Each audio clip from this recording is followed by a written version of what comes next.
Apprendre à distance avec Madame Ajar. Bonjour tout le monde. Nous sommes lundi 22 juin et aujourd'hui, nous allons faire de la lecture. Nous allons découvrir ensemble un roman qui parle d'histoire. Une journée au château fort. Je vais commencer la lecture, alors suivez attentivement avec moi.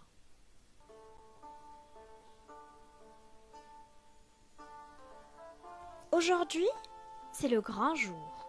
Avec toute la classe, nous allons passer la journée entière dans un château fort. La maîtresse nous a expliqué que nous allions vivre exactement comme les seigneurs du Moyen Âge. Quand on descend du car, on découvre un énorme château, tout en haut d'une colline qui domine la vallée. Un monsieur vient vers nous. Il porte un drôle de pantalon, avec une jambe rouge et l'autre blanche, une longue veste de velours et un chapeau mou comme un gâteau à la crème. « Bonjour, gentes damoiselles et gentils damoiseaux !»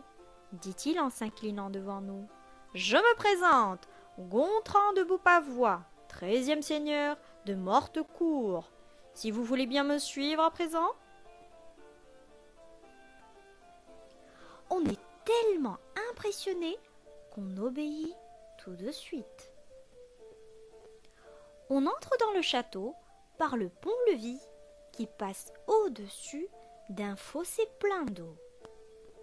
Le pont-levis permet de se protéger des attaques en s'enfermant dans le château. « Parce que vous avez des ennemis ?» demande Charles intéressé. « Il y en a quantité dans le pays. Des affreux, des méchants, des barbares, des sanguinaires. » Nous nous regardons, inquiets. La maîtresse tente de nous rassurer d'un sourire. Le seigneur traverse la cour, pousse une porte et nous dit « Si vous voulez bien me suivre à présent. » Et voici la salle des gardes. C'est là que les soldats se retrouvaient après avoir fait le guet sur le donjon et les remparts. La salle est presque vide et elle résonne beaucoup. Une grande table couverte de costumes se trouve devant une immense cheminée. « Vous allez vous habiller en seigneur !» et il montre les costumes. Les garçons passent des vestes de toutes les couleurs. Ce sont des pourpoints et des sortes de pantalons qui s'appellent des chausses. Ils enfilent des chaussures avec une pointe très longue et très recourbée. « Ces chaussures se nomment des poulaines, » dit Sir Gontran. Nous, les filles, on met de grandes robes qui tombent jusqu'aux pieds et on se coiffe de chapeaux aux formes compliquées. Même la maîtresse s'habille comme au Moyen-Âge. Elle a une longue robe bleue et un chapeau pointu d'où descend un voile blanc. Elle ressemble à une fée.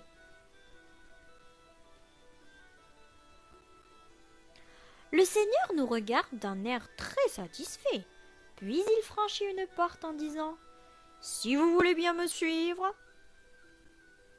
On essaie, on remonte nos robes longues pour marcher et les garçons, gênés par leurs poulaines, lèvent les pieds très haut.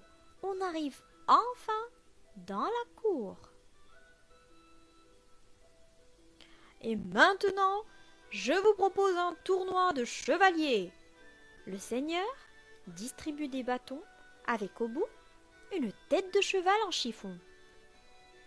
Ça serait mieux avec des vrais chevaux, je lui dis très déçu. Au Moyen-Âge, les enfants s'entraînaient sur ces chevaux bâtons avant de pouvoir monter à cheval. À son signal, on s'élance les uns vers les autres. ce n'est pas facile de courir avec nos robes longues. Et les garçons sont gênés par leur poulaine. C'est la pagaille. Et la maîtresse déclare qu'il faudrait mieux changer d'activité.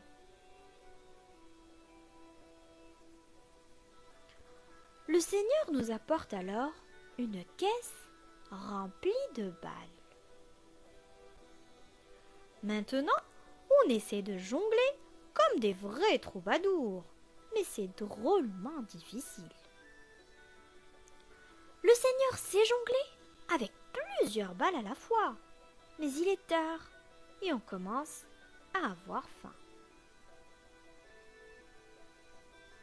Bien, il est l'heure de déjeuner. Nous allons passer à table. Si vous voulez bien me suivre. On lui obéit en se demandant ce qu'on mangeait au Moyen Âge.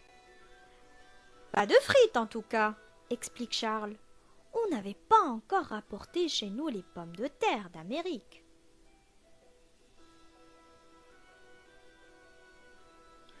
Et voici la grande salle du donjon, où nous allons déjeuner comme au Moyen-Âge, annonce Gontran. Pourquoi il y a toute cette paille par terre lui demande Aziz. On étale de la paille afin de moins souffrir du froid. C'est aussi pour ça qu'il y a des tentures pendues au mur. Un château fort est très difficile à chauffer et l'hiver y est glacial.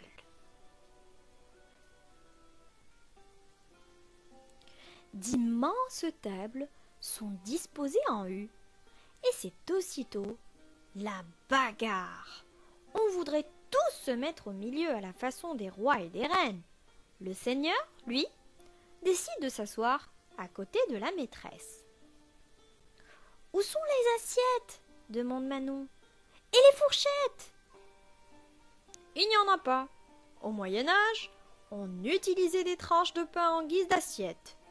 Et il n'y avait pas de couvert. On mangeait avec ses doigts.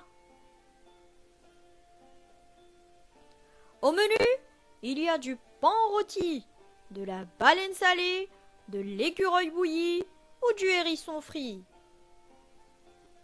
On prend tous un air dégoûté.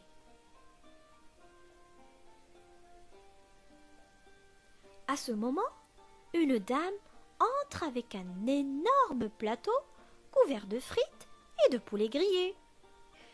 Il n'y avait pas de frites au Moyen-Âge, bien sûr, explique Sir Gontran.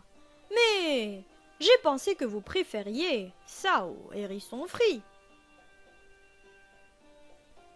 On se régale, surtout qu'on s'entraîne à manger avec les doigts.